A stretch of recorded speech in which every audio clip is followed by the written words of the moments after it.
بسم الله والحمد لله والصلاة والسلام على رسول الله وعلى آله وصحبه ومن والاه.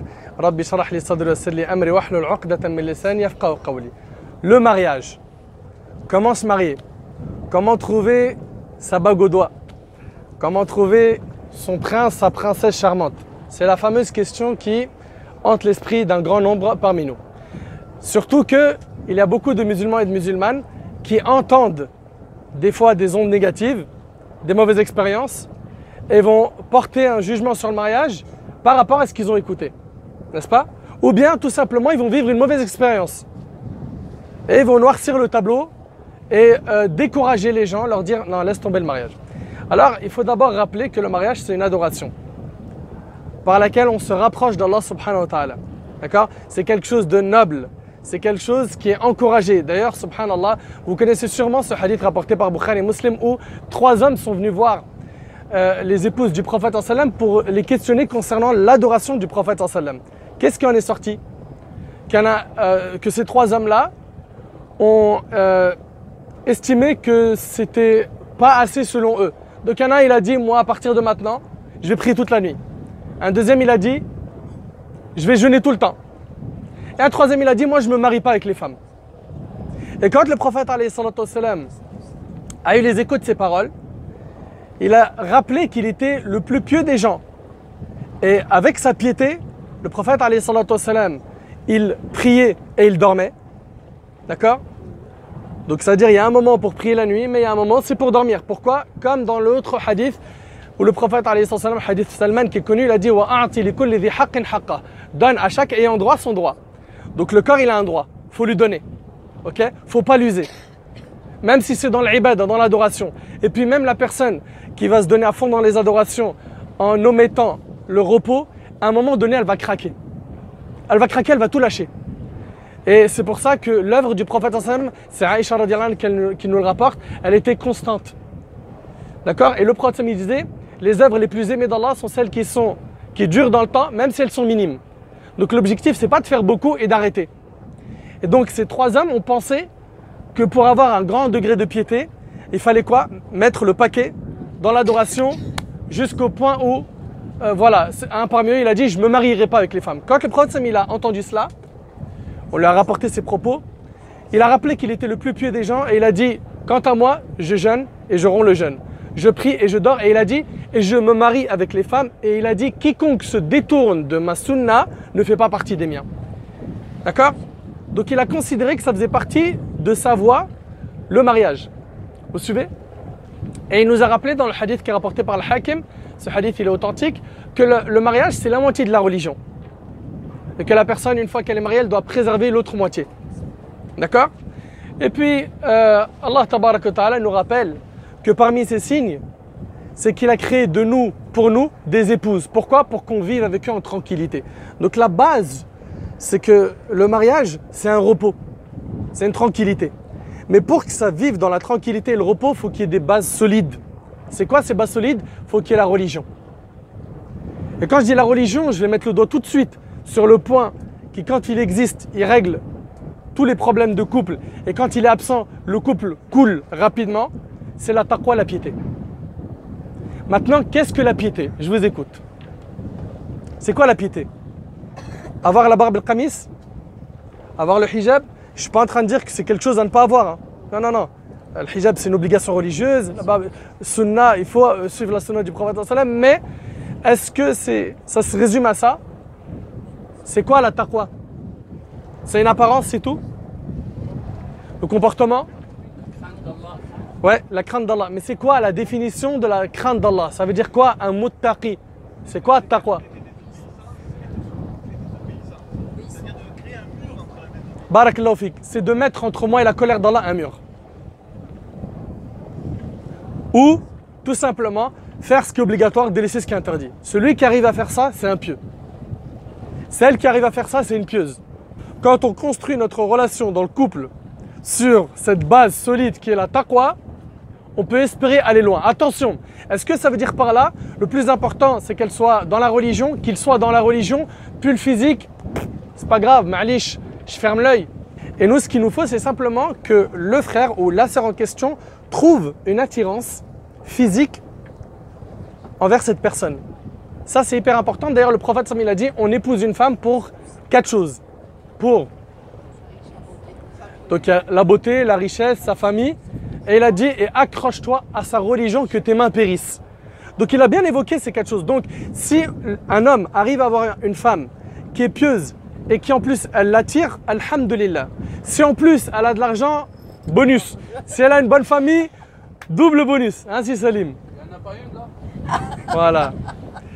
Donc, bien évidemment, si elle a de l'argent, bonus pour elle. Hein. L'homme, c'est lui qui doit sécuriser le pôle financier dans le couple. Ok? Par contre, un point très important, c'est que c'est valable pour l'homme, pour la femme, mais pour l'homme aussi. C'est valable pour les deux. C'est-à-dire qu'on a dit on épouse une femme pour quelque chose, mais pareil pour la femme. Elle va avoir un homme qui se présente, qui est pieux, qui est de bonne famille, machallah, qui pratique bien la religion, mais il ne l'attire pas physiquement. Eh bien, cette sœur-là, si réellement c'est le cas, elle a son mot à dire. Et ces histoires de sa famille, elle décide et elle se tait, ça, c'est pas comme ça dans la religion. Hein. Elle a son mot à dire. D'accord? Elle refuse, khalas, next. Tout simplement. Vous suivez? Donc, c'est hyper important que la base soit la religion. Aujourd'hui, comment ça se passe? Ça se passe malheureusement d'une manière très différente. La religion, ça passe en second plan et c'est le physique le premier plan. Et c'est pour ça qu'on entend dans leur bouche, hein, dans leurs discussions, frère, j'ai rencontré Wahed la sœur Khoya. Oh, sahbi, un avion. Elle est belle d'une beauté. Et donc, il va d'abord mettre en avant sa beauté. Ou bien la sœur. Voilà, les sœurs, j'ai pas les mots. Ils n'existent pas dans le dictionnaire. Hein? Et donc, ils vont mettre en avant le côté physique. D'accord? Et se baser dessus. Et pour le comportement et la religion, ça, c'est... Plus tard, on verra ça. Plus tard, on examine. Mais normalement, il est tellement mignon que ça va aller. Et malheureusement, combien de sœurs se sont retrouvées devant des murs, devant des impasses? Pourquoi? Parce qu'elles n'ont pas fait le bon choix. Combien? Et souvent, quand on entend des crises dans les couples, souvent ça revient au mauvais choix. On n'a pas respecté ce que la religion nous a dit. Souvent, c'est ça le problème numéro 1, c'est qu'on s'est basé sur le physique. Ou bien la personne, elle avait un bon comportement, mais elle n'était pas pratiquante. Il a un bon comportement, machallah, ou de famille. Pas de problème. Il salli, mais il salli, Rabbi, il dit t'inquiète. Mais il prie pas. Il prie pas, c'est-à-dire la base de toute chose, le plus grand lien avec Allah, malheureusement, il l'a coupé. S'il a du mal à respecter ce lien, il va avoir du mal à respecter ses engagements envers Allah, entre autres, le fait de bien traiter son épouse. Vous suivez? C'est pour ça que c'est hyper important que le côté religieux, il soit bien compris. Bien compris, ça veut dire que la base, c'est at-taqwa. D'accord? Et subhanallah, le prophète, il dit « Al-arwah junudun mujannada ». فما تعارف منها ائتلف وما تناكر منها اختلف. Subhanallah, la religion, elle est magnifique parce qu'elle résume tout. Il dit, alayhi salatu wassalam, les âmes. Vous savez que dans nos corps, il y a des âmes, oui ou non? Eh bien, ces âmes-là, le prophète, il dit, elles sont comme des armées mobilisées. Celles d'entre elles qui s'entreconnaissent s'attirent. Pourquoi des fois, subhanallah, on échange avec un frère ou des sœurs entre elles et puis tout de suite la connexion se fait, les âmes se sont reconnues. Vous suivez ou pas? C'est fort, hein? C'est-à-dire la personne, je viens de la rencontrer, on a échangé 2 minutes et on a l'impression de se connaître depuis super longtemps. Il y a les âmes qui se sont connectées. C'est comme quand tu demandes le code Wi-Fi, tu le mets, hop, tu as le réseau. Mais c'est pareil. Eh bien, le prophète, il dit, celles d'entre elles qui s'entreconnaissent s'attirent. Et celles qui se méconnaissent se repoussent. Et bien ça, Allah barik fikoum, il faut le cibler dans le mariage. Communique avec l'âme de cette sœur. Ma sœur communique avec l'âme du mari. Comment? Essaye de voir sa pratique religieuse. De comprendre comment est-ce qu'il évolue religieusement. Est-ce qu'il est prêt à porter cette responsabilité religieuse, oui ou non? Et à assumer son foyer, oui ou non? C'est quoi pour lui le mariage? C'est d'agrandir la Ummah, d'avoir des enfants, de voir mes parents contents de leurs petits-enfants. C'est ça seulement le mariage? Non, c'est basé sur quoi? La religion. Allah barik fikoum. Prenez bien cela en compte. Là, je suis en train de vous mettre en même temps le doigt sur ce qui a provoqué des secousses dans des couples, c'est que la taqwa, elle disparaît. L'éloignement d'Allah, la personne a la plus peur d'Allah. Khlas, plus de limites. Transgression, injustice. Après, je reçois des coups de fil douloureux, des emails qui déchirent le cœur. Et les emails qui m'ont le plus déchiré le cœur, vous savez c'est quoi? Je me suis marié. Il s'est, comment dire, il s'est enfui. Je ne sais pas il est où. Il ne m'a pas répudié. Je veux reconstruire ma vie. J'ai aucun contact. Je n'arrive plus à le retrouver. Qu'est-ce que je dois faire? C'est ce qu'on appelle al-mu'allaqa, la femme suspendue. Ça, c'est la pire des choses que j'ai entendues. Mais ce que cette personne a fait, on est bien d'accord que c'est de l'injustice. L'injustice, ça se paye ici. L'injustice, ça se paye ici. Donc cette personne qui joue le malin, ou ça peut être une femme qui est injuste, qui fait sa maline et qui donc torture le moral de son conjoint ou de sa conjointe. Qu'il sache que l'injustice, ça se transforme en ténèbres le jour du jugement. Et le prophète, il a dit, craignez l'injustice. Faites attention, ne tombez pas dans ça. L'injuste, il peut se retrouver à rembourser toutes les personnes qu'il a lésées avec quoi? Avec ses bonnes actions. Jusqu'à ce qu'il se retrouve déplumé. Donc, Allah yahfadkoum. La première des choses, c'est connexion des âmes. D'accord? Très bien. Maintenant, mon frère Nader, explique-nous. Comment on fait pour trouver un homme dans ces temps qui courent? Comment trouver une femme pieuse? C'est vrai que c'est une question qui revient souvent. Eh bien, il faut tout simplement reprendre ce que notre religion nous a donné comme enseignement. Alors, il y a plusieurs moyens. Il y a les moyens les plus solides, c'est de passer par des connaissances. Passer par des connaissances, ça peut être familial ou amis. D'accord? Des amis qu'on connaît qui, par exemple, vont échanger avec une personne et lui dire pour ta sœur, par exemple, je connais quelqu'un vraiment, machallah, très sérieux.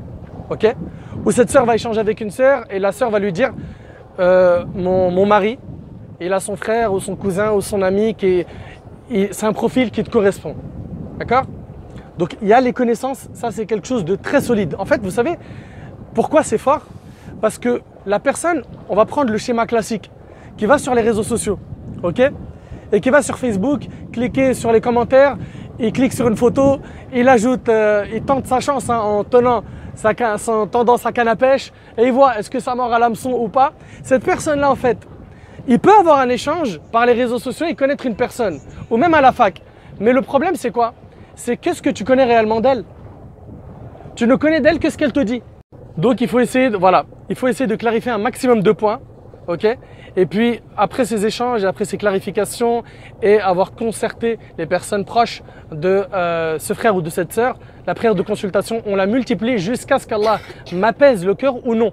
C'est pas forcément tu vas avoir un rêve, comme beaucoup de gens, il fait la prière de consultation, il plonge sur son lit. Ça, c'est faux, ça. Tu pries la prière de consultation, tu peux voir un rêve, mais c'est pas la règle. D'accord? Le résultat de la prière de consultation, c'est est-ce que le projet, il m'est facilité ou non? Ok? Est-ce que vous avez des questions rapides avant qu'on clôture cette première séquence? Je vous écoute. J'aimerais que ce soit sur le sujet, s'il vous plaît. Ok? C'est que beaucoup de garçons s'appuient trop sur la religion alors qu'ils n'y sont pas. Donc ils en parlent.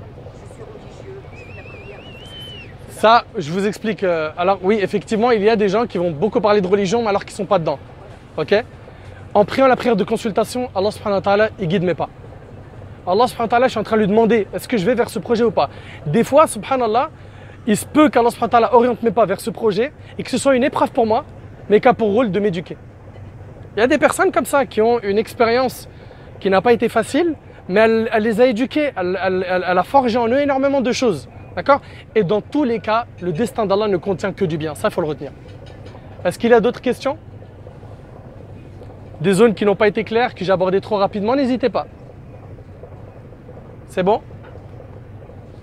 Faut pas hésiter, n'ayez pas honte. Hein. C'est bon? Une fois, c'est bon deux fois, c'est bon trois fois? Ok, très bien. Bon, on va se contenter de ça, Inch'Allah. On invoque Allah subhanahu wa ta'ala de faciliter à tous nos frères et nos sœurs qui ne sont pas encore mariés, si c'est un bien pour eux, de leur accélérer le mariage.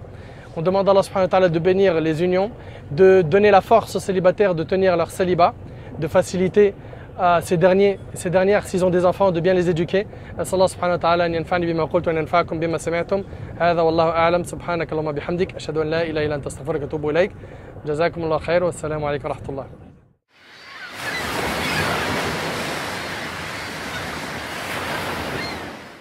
L'une des plus grandes problématiques concernant le mariage au sein de notre communauté est la fameuse question « Où vais-je rencontrer mon ou ma futur époux ou épouse ?» Cette question est la cause du lancement de notre site. Nous avons souhaité créer une plateforme sur laquelle les musulmans de la France entière pourraient trouver leur moitié tout en respectant scrupuleusement les préceptes de notre belle religion. Comment fonctionne notre site? C'est très simple. Pour avoir accès aux autres profils présents sur le site, vous devez impérativement être inscrit. Donc, tout d'abord, remplissez la fiche d'inscription. Ensuite, procédez au paiement. Et enfin, créez votre profil. Lorsqu'un profil vous intéresse, vous pouvez faire une demande de profil privé afin d'obtenir plus d'informations. Si vous souhaitez aller plus loin, vous pouvez également demander un rendez-vous en cliquant sur « Demande de rendez-vous ». La personne reçoit cette demande et peut alors y répondre favorablement ou défavorablement. Si sa réponse est favorable, un rendez-vous sera fixé à tous les deux en présence d'un imam. Parallèlement à cela, lorsque vous fixez un rendez-vous, vos deux profils sont gelés. Ils n'apparaîtront donc plus sur le site, car vous ne pouvez demander plusieurs rendez-vous en même temps. Le lieu de rendez-vous physique sera fixé uniquement en Île-de-France pour le moment. Des rendez-vous via vidéoconférence pourront être organisés, mais toujours avec la validation d'un imam et d'un mahram. Bien entendu, la femme ne pourra se présenter au rendez-vous qu'avec le consentement de son wali. Un rendez-vous physique pourra être organisé au domicile de celle-ci en présence de son mahram. Si cela est impossible, une rencontre sera organisée en présence d'un imam.